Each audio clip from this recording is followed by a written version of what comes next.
Korean Mafia boss collapsed at a black mother's door, and what she did after changed everything. Welcome back to the channel, family.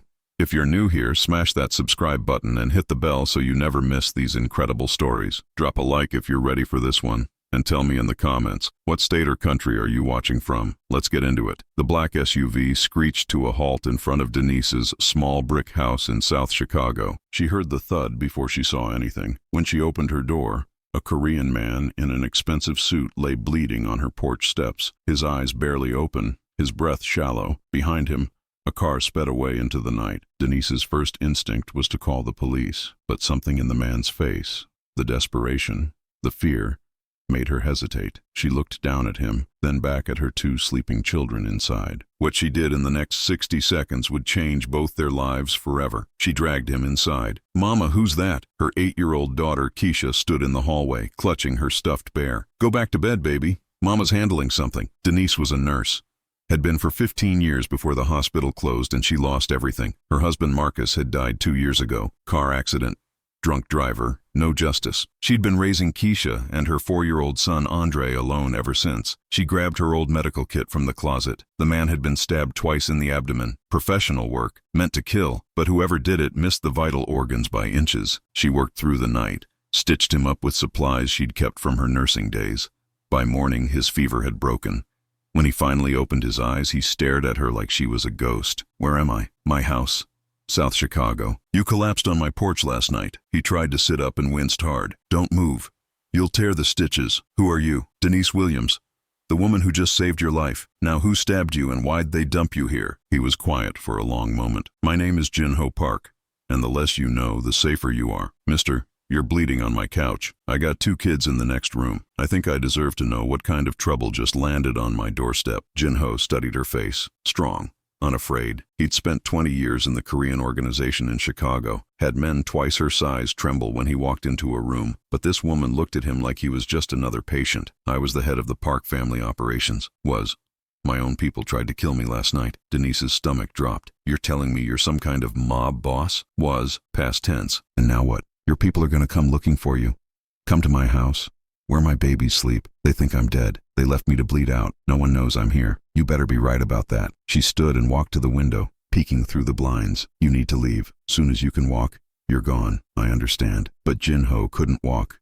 Not for days. The wounds were too deep.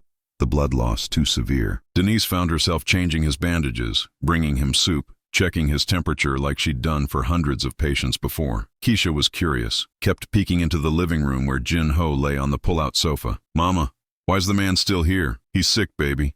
Mama's helping him get better." "Is he gonna die?" "Not if I can help it." Andre was simpler about it. He toddled up to Jin-Ho on the 3rd day and handed him a toy car. "For you." Jin-Ho stared at the small boy, took the car with trembling hands. "Thank you." It was the first time Denise saw something crack in his face, something human beneath all that hardness. By the end of the first week, Jin-Ho could sit up on his own. Denise made sure he ate properly, changed his bandages twice a day, and kept him hydrated. The man who'd been running criminal operations across the city now depended on a woman he'd never met to spoon-feed him chicken broth. "You're a good nurse," he said one evening. "Was a good nurse?" "Hospital closed down 8 months ago. Budget cuts." "What do you do now?" "Odd jobs. Cleaning houses. Some home care work when I can find it. Enough to keep the lights on." Jin-Ho looked around the small living room. Everything was worn but clean. The furniture was old but well-maintained. Photos on the walls showed happier times. Denise in a wedding dress, a man with kind eyes beside her, 2 babies growing through the years. "Your husband?" "Marcus. Gone 2 years now." "I'm sorry." "Everybody's sorry." "Sorry don't pay the bills." She wasn't bitter, just tired. Jin-Ho recognized that exhaustion. He'd seen it in his own mother's face when he was young, before he'd risen through the organization, before money stopped being a problem. "When I can move again, I'll compensate you. For everything." "I don't want your money." "Then what do you want?" "For you to get better and get out of my house. That's all." But her voice was softer than her words. Jin-Ho noticed. By the 2nd week, Jin-Ho could walk with support, short trips to the bathroom, a few steps around the living room, each day a little stronger. Denise made him help with small things, nothing strenuous, but enough to keep him occupied. "Fold this laundry." "I don't do domestic work." "You do now. This ain't a hotel. Earn your keep or get out." He folded the laundry. "Peel these potatoes." "I've never peeled a potato in my life. First time for everything. Here's the peeler." He peeled the potatoes. Badly at first, taking off too much skin, leaving chunks uneven. But he learned. Keisha watched him struggle one afternoon and laughed. "You're doing it wrong, mister. Then show me the right way." The girl took the peeler and demonstrated with practiced ease. "See? Long strokes. Let the blade do the work." "Where'd you learn that?" "Mama taught me. I help with dinner every night." "You're 8 years old. So, I can do lots of things. I can make scrambled eggs and toast, and I know how to use the washing machine. Mama says everyone in the house contributes." Jin-ho looked at this child.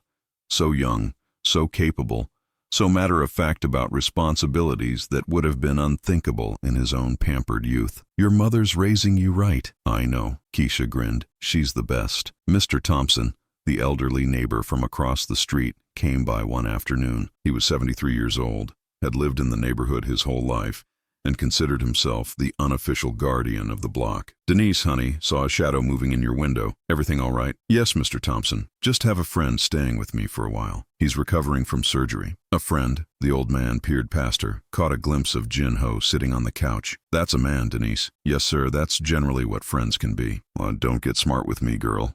I've known you since you were in diapers. Just making sure you're safe." "I'm safe, Mr. Thompson. I promise." He didn't look convinced, but nodded slowly. "All right then, but if you need anything, you holler. I may be old, but I still got my daddy's shotgun. I'll keep that in mind." After he left, Jin-ho raised an eyebrow. "The neighborhood watch is armed. Mr. Thompson's harmless, all bark, but he means well. He cares about you. Whole block does. We look out for each other around here. It's all we got." Jin-ho thought about his own world, the organization where loyalty was bought, where betrayal was always one profitable opportunity away, where his own nephew had ordered his death without hesitation. "Must be nice," he said quietly. "What?" "Having people who care because they want to, not because they're paid to." Denise studied him for a moment. Something sad flickered behind his eyes. "Didn't have that in your life?" "Once. A long time ago. Before I became who I became." She didn't push, just handed him another potato to peel. 3 weeks in, Jin-ho was almost fully healed, strong enough to leave, but something kept him there. He told himself it was caution. The organization might still be watching. Moving too soon could be dangerous, but deep down, he knew that wasn't the whole truth. He'd started looking forward to mornings, to the smell of coffee and the sound of Keisha chattering about school, to Andre climbing onto the couch beside him with picture books, demanding that Jin-ho read to him even though the boy couldn't understand half the words. "Again," Andre would say when the story ended. "We've read this 5 times. Again." And Jin-ho would read it again. One evening, Denise found him in the kitchen attempting to cook dinner. She'd been out late. A cleaning job across town had run over, and came home expecting to feed the kids herself. Instead, she found rice on the stove, vegetables sizzling in a pan, and Jin-ho directing the operation while Keisha set the table. "What's happening here?" "Dinner," Jin-ho said simply. "You work all day. You shouldn't have to cook too, but you don't know how to cook." "YouTube is remarkably educational," Keisha giggled. He burned the first batch of rice, "But this one's good. I tested it." Denise stood in the doorway, something shifting in her chest. When was the last time someone had cooked for her? Marcus used to, back when he was alive. Sunday dinners. His specialty was jambalaya, recipe from his grandmother down in New Orleans. "You didn't have to do this." "I know. I wanted to." They ate together that night. The food was simple, nothing fancy, but it was good. Warm. The conversation flowed easily. Keisha talked about her friend Maya at school and how they were planning a project together. Andre made a mess with his vegetables but ate most of them. Jin-ho listened to everything like it was the most important information he'd ever heard. "This is nice," Denise said quietly, almost to herself. "What is?" "This. All of this. Feels like a family dinner." The word hung in the air. Family. Jin-ho's throat tightened. "It does," he agreed. "Hey family, quick reminder. If you're enjoying this story, make sure you're subscribed and drop a like. We're just getting to the really good part. Now back to the story." Late that night, after the kids were asleep, Jin-ho found Denise on the back porch. She sat on the steps, looking up at the stars, a cup of tea cooling in her hands. "Can't sleep?" he asked. "Never could. Even when Marcus was alive, I was always the last one up. My mind doesn't know how to shut off." He sat beside her, leaving a respectful distance. "I know the feeling. What keeps you up?" "Regrets mostly. The things I've done. The person I became." "Who were you before?" "Before the organization." Jin-ho was quiet for a long moment. "I was a boy who wanted to make his mother proud. We came here from Korea when I was 12. My father died before we left. Debt, stress, heart attack. My mother worked 3 jobs to keep us alive. Cleaning, sewing, whatever she could find. That's hard. It was. I promised her I'd be successful. that I'd give her an easy life, and I did, eventually. Big house, nice cars, money for anything she wanted. But she died not knowing where the money came from. I told her I was in import-export. Legitimate business. She believed me, or pretended to. She died 5 years ago. Cancer. By then I was too deep to get out. Denise watched him in the dim light. Do you think she knew? Really knew? Probably. Mothers usually do, but she never asked. Maybe she didn't want to hear the answer. You miss her. Every day. They sat in silence. The neighborhood was quiet. Just crickets and distant traffic. Can I ask you something personal? Jinho said. You can ask. Might not answer. Fair enough. How did you survive? After Marcus. After losing everything. How did you keep going? Denise looked at her tea. For them. Keisha and Andre. They needed me. Still need me. When you got kids depending on you, giving up isn't an option. You just keep moving, one foot in front of the other. Even when every step hurts. You're stronger than anyone I've ever met. I'm not strong. I'm stubborn. There's a difference. Is there? She almost smiled. Maybe not. The 4th week arrived. Jinho knew he should leave. He was healed. Mobile. There was no reason to stay. But every time he started to bring it up, something stopped him. One morning Denise found him pacing the living room. What's wrong? Nothing. I need to tell you something. Okay. He took a breath. I should go. I'm well enough now. It's not fair to you, having me here, eating your food, taking up space. You've done more than enough. Denise set down the laundry she'd been carrying. Is that what you want? To leave? It's not about what I want. It's about what's right. I asked what you want, Jinho. He looked at her, really looked, and the truth came out before he could stop it. I want to stay. I want to be here, with you and the kids. In this little house that feels more like home than anywhere I've been in 20 years. But that's selfish, and I've been selfish my whole life. I'm trying to be different. Denise was quiet for a long moment. What if I want you to stay? What? You heard me. What if I want you here too? What if the kids want you here? Keisha asks about you every morning when she wakes up. Andre cries if you're not there to read him his bedtime story. And she stopped, looked away. You what? I got used to not being alone. These past weeks having someone here, another adult, someone to talk to after the kids go to bed. I forgot what that felt like. Jinho stepped closer. Denise, don't make this into something it can't be. You're you and I'm me, and we're from different worlds, and this isn't. What if it is? What is? What if this is exactly what it seems like? Two broken people finding each other. What if that's not crazy? What if that's just life? She finally met his eyes. You don't know me. Not really. You don't know all the baggage I carry, all the grief, I know enough. I know you took in a stranger bleeding on your porch when you could have called the cops. I know you have every reason to hate men like me, but you chose kindness instead. I know you raised 2 incredible kids on almost nothing and never complain. I know when you laugh, something in my chest comes alive that I thought was dead forever. Denise's eyes glistened. This is crazy, maybe, but I've done sane my whole life, calculated, strategic, and it nearly got me killed by my own family. Maybe crazy is exactly what I need. I have children. 2 of them. This isn't just about us. I know. And they're part of why I want to stay. Not despite them. Because of them. Jinho, just let me stay. A little longer. We don't have to define it. Don't have to be anything. Just let me be here. Let me help. Let me try to be someone worth keeping around. A tear rolled down her cheek. 1 more week. Then we talk about this again, okay? And you sleep on the couch. Boundaries. Understood. And if you hurt my kids in any way, I will end you myself. I don't care who you used to be. He almost smiled. I would expect nothing less. That week was the best of Jinho's life. He walked Keisha to school in the mornings, helped Andre with his alphabet, fixed the leaky faucet that had been dripping for months, mowed Mr. Thompson's lawn when the old man's back gave out. You're handy, Denise observed one evening. Learned a lot of things growing up poor. Forgot most of them when I got rich. Turns out they're still in there somewhere. Money makes you soft. Money makes you forget what matters. She handed him a glass of sweet tea. Speaking of money, I've been meaning to ask. What happens now? With the organization? Jinho's face darkened. They think I'm dead. My nephew Michael took over operations. He'll run things into the ground within a year. He's ambitious but stupid, but that's not my problem anymore. And your money? Your assets? Hidden, scattered across accounts they can't touch. Enough to live on for several lifetimes, honestly. But I can't access it yet. Too dangerous. They'll be watching for any sign I'm alive. So you're what? Broke? Temporarily? And you've been eating my food this whole time without mentioning this? I plan to repay you. I still will once it's safe. Denise shook her head, but she was smiling. You're something else, Jinho Park. I've been told. The trouble came on a Tuesday. Denise had just gotten home from a cleaning job when she noticed a black Mercedes rolling slowly down the street. It stopped in front of her house. 2 Korean men in expensive suits got out. Her blood ran cold. Jinho! He was already at the window, face hard. Take the kids, back door. Mrs. Patterson's house across the alley. Go now. What about you? I'll handle this. No, no, you won't. Not alone. Denise, this is my house. My home. I don't run from anyone. He stared at her, something fierce and tender in his eyes. You're impossible. So I've been told. Now what's the plan? Before he could answer, a knock came at the door. Loud, demanding. Jin-ho motioned for Denise to stay back. He opened the door. The two men froze when they saw him. The younger one, barely 30, sharp features, expensive watch, went pale. Uncle Jin-ho, you're supposed to be dead. Disappointed, Michael? Michael swallowed hard. Behind him, his partner reached toward his jacket. Jin-ho moved faster than should have been possible.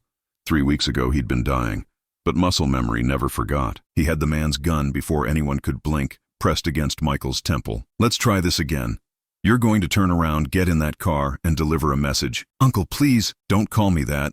You lost that right when you stuck a knife in me and left me to bleed in an alley. It wasn't personal, it was business. You know how it works. I do, which is why you're still breathing.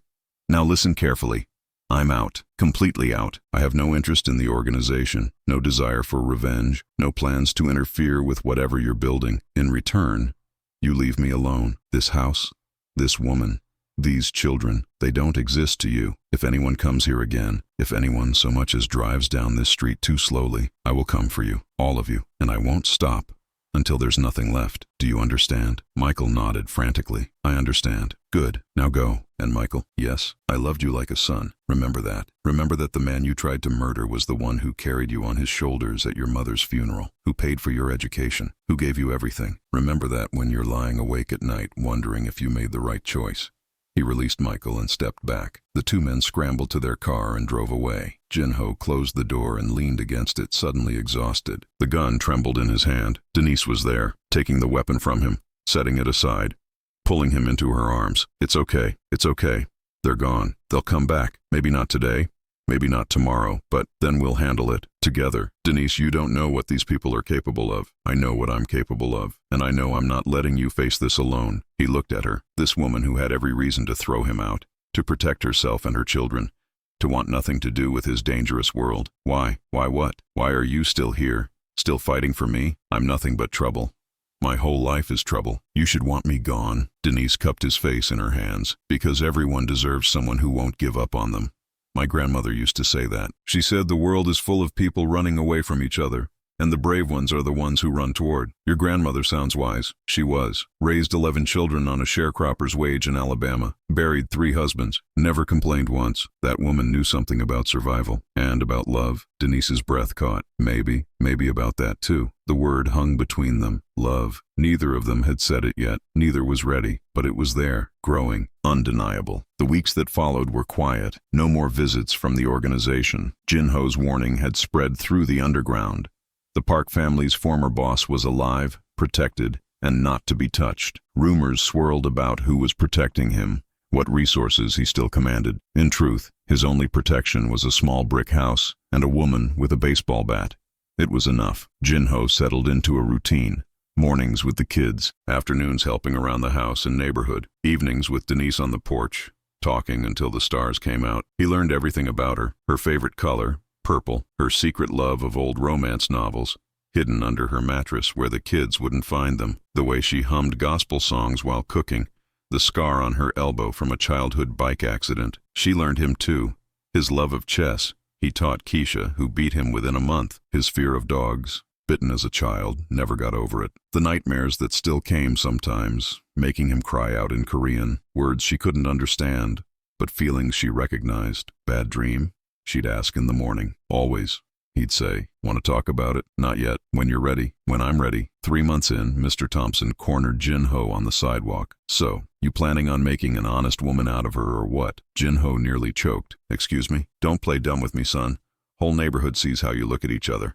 It's obvious. Mr. Thompson, it's complicated. Nothing complicated about it.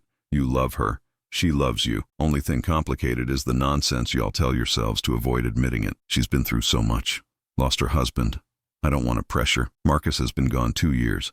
I knew that boy since he was born. Good man. Best heart in the world. And you know what he'd want? What? He'd want her happy. He'd want those kids to have a father figure. He'd want someone to take care of them when she's too proud to ask for help. Mr. Thompson poked Jin-ho's chest. You think Marcus would want her alone forever? Struggling? too stubborn to let anyone in. That man loved her more than life itself, and loving someone means wanting the best for them, even after you're gone. Jinho was silent. I'm old, Mr. Thompson continued. I've buried 2 wives, lost a son in Vietnam. I know something about grief and I know something about living, and I'm telling you, grief doesn't mean you stop loving. It means you carry that love forward. You honor it by finding joy again, by letting your heart open. You really think she's ready? I think she's been ready for a while. I think you're the one who's scared. The old man walked away, leaving Jinho standing on the sidewalk with too many thoughts. That night he found Denise in the kitchen, washing dishes. The kids were asleep. The house was quiet. Can we talk? She turned, dish towel in hand. That sounds serious. It is. Maybe. I don't know. He sat at the small table. She joined him. What's on your mind? Mr. Thompson said something to me today. About Marcus. About what he would have wanted. Denise tensed slightly. Mr. Thompson talks too much. Maybe, but he wasn't wrong. She was quiet. Denise, I need to know something, and I need you to be honest with me, even if the answer hurts. Okay. Is there any world where you could see me as more than a guest? More than someone you helped? Is there any world where this could be real? Her eyes glistened. Jinho, because I can't keep pretending. I can't wake up every day in this house with you and the kids, feeling like I belong, and then remember that I don't. Not really. I need to know if I should stay or go, if there's hope, or if I'm fooling myself. You're not fooling yourself. Then what is this?